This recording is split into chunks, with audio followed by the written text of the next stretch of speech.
What is up, guys, and welcome back to the channel. Today we're going to be doing a simple modification on a 22 Tacoma. This will work for 2016 on up.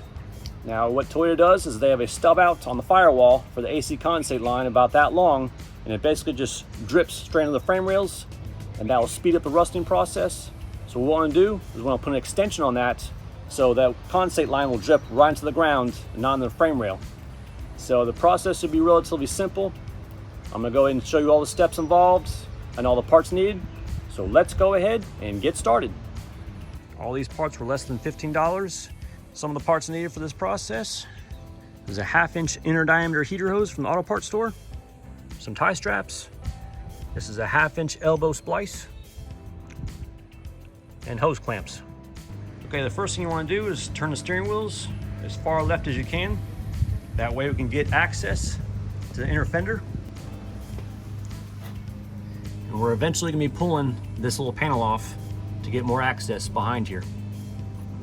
So inside the engine bay, let me show you what is going on with this condensate line. All right, so obviously I'm in the passenger side of the engine bay. And if you can see this hose right here with the little stripe on it, see how it stubs out from the firewall? That's your AC condensate line. And I don't know if you can see right below where this condensate line is, that's your frame rail going along here. So we want to prevent the AC condensate line from dripping onto the frame rail all these years, which will start to rust out the welds. And we're going to be basically attaching a hose to this right here and routing it down onto the ground. So there's many methods of how to route this hose. I think I have a game plan of what I'm going to do. I'm going to probably go through the frame rail. So I'll have a better understanding once I attach the hose to the condensate line of how I'm going to route it.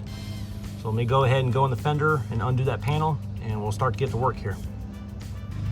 Now, in order to get these plastic clips off of this rubber panel,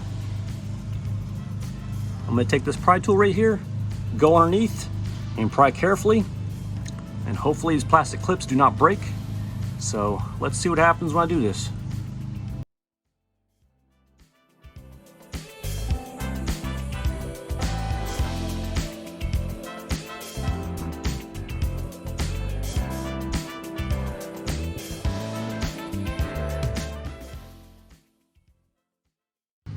All right, I went ahead and removed the upper and bottom clips.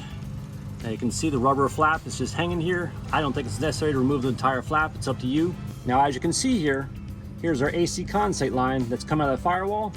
But word of the wise, make sure you're working on a cool engine because that exhaust header right there is extremely hot. So don't be working on a hot car because you could risk burning yourself. Now how I discovered this modification, on Tacoma World there's 43 pages of discussion on this topic. Some people have actually attached right here and went behind this wire harness and then basically just kind of tucked right below this. It's up to you how you want to route this hose. I want to try and do something a little bit more neat, but a lot of people are actually using these brake lines right here and they're taking the hose in between here, so this brake line acts as a safety so the hose doesn't touch the exhaust header right there. So let's go ahead and prep that hose right now.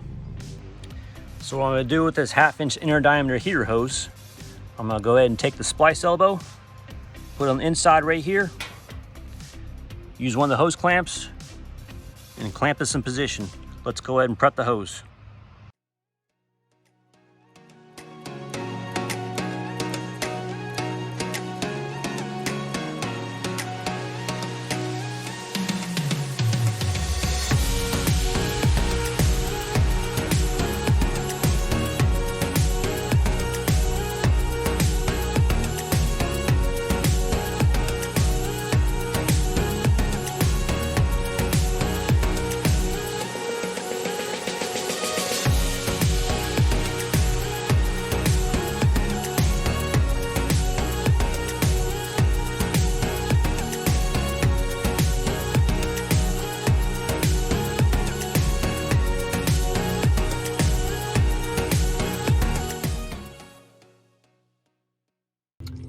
Now as you can see, there's quite a few holes on the bottom side of this cross member of the frame.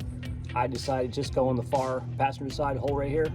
It's kind of snug, so there's no reason to actually use tie straps on this application. So we'll go up to the top, make the firewall connection, and then we'll pull this down and we'll trim it to size. So let's go ahead and take care of this. Okay, one thing I'm noticing here is this elbow. I'm just not liking how this thing's lining up. So once I make the connection, say about right there, I have nowhere to attach a tie strap onto this line right here. And it's gonna be dangling and hit that exhaust right here. And that exhaust gets extremely hot and it actually can melt this hose. So I think the best course of action, I'm gonna go ahead and take this elbow off. I'm gonna do a 1/2 inch splice straight piece. That way I can basically just make a straight line coming from down here, going in here, and I can tie strap it into this hard brake line right here. Because otherwise, it's just gonna be sitting like that, and this line, it has nowhere to attach to with the tie strap. So I don't like this elbow idea. I'm gonna take the elbow off and put a straight line 1/2 inch fitting on there.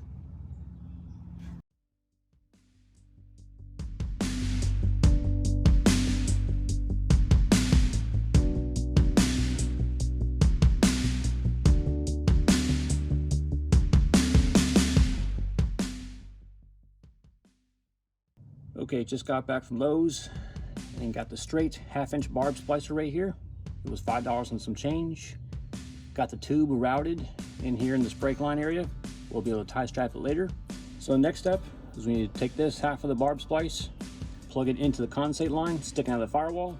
But before doing that, go ahead and put the hose clamp in position first and go ahead and tighten it up. And then we'll move on to the next step.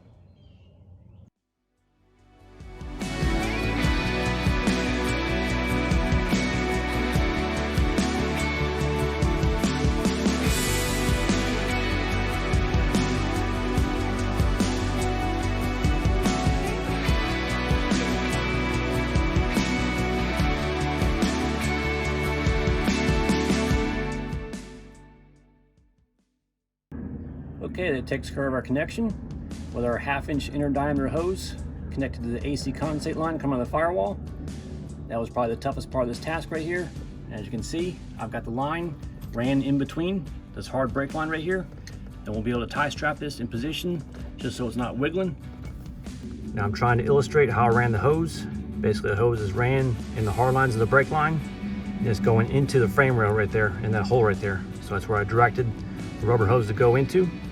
And so once this line is tie strapped to this hard brake line right here, just so it's not wiggling, we'll go ahead and take our flap with the plastic clips, plug it on the top, plug this one on the bottom, back down here. Now regarding this rubber flap, it's entirely up to you, but I was able to gain plenty of clearance by just taking off the 2 far right side clips. So putting it back, we'll just line up that top clip, push it in place.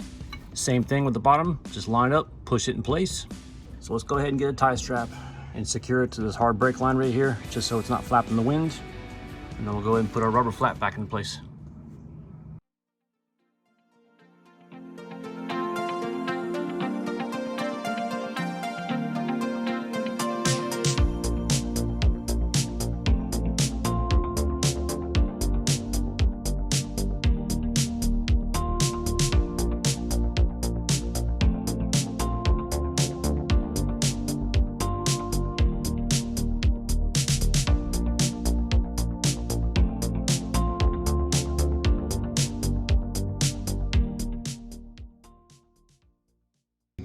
Okay guys, we are officially done with this modification. You can see right there, that's the AC condensate line coming from the firewall. And there's the 2 hose clamps connecting that 1/2 inch barb connector. I actually went ahead and put 2 tie straps on the hose right there because it was a weird angle of how the hose is making a 90-degree angle. And you got the hard lines right there, so I put 2 tie straps just to secure that in place. Let me go ahead and show you what's going on the bottom. And here's the view from the underside of the frame. As you can see, I got the hose coming out of the factory hole, stubbed it out about 2 inches, took my hose cutters and cut it clean. So this will definitely prolong the life of this Tacoma frame from having the condensate line just constantly dripping on top of the frame rails. So this is a very popular modification, but the sky's the limit of where you want to route this line. So I think this was a good route to choose right here, but I'll leave it up to you. Let me go ahead and show you guys what the leftover hose looks like. And this is the leftover hose that we cut off the bottom side. It's just shy of 10 inches. So if you're gonna route this just like I did on the bottom of the frame, best bet is to get 3 foot of this. But if you're gonna go in the fender well, you could probably get away with 2 foot. But this stuff is only $2 a linear foot, so it's not that bad.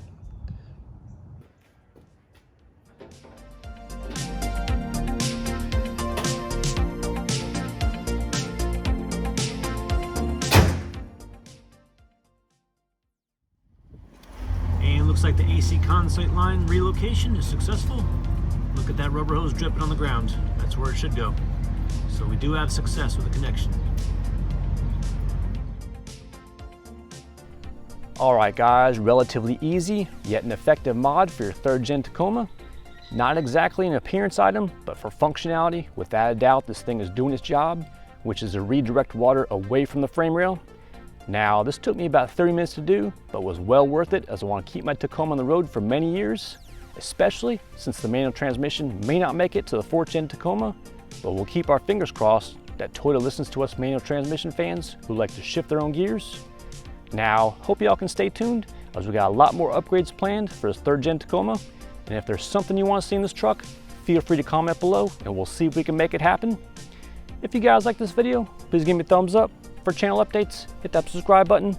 Thanks for watching and have a fantastic day.